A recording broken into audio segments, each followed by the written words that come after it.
આ ઘણા કોંગ્રેસીઓને પેટમાં દુખે છે અને દુખવું તો જોઈએ જ ભાઈ. ઘણા કોંગ્રેસીઓ ઊંચા નીચા થઈ ગયા છે, પણ હું આજે એમને કહેવા માંગુ છું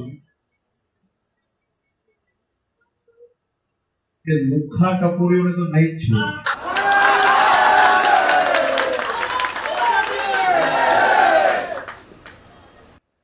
આ કોંગ્રેસીઓને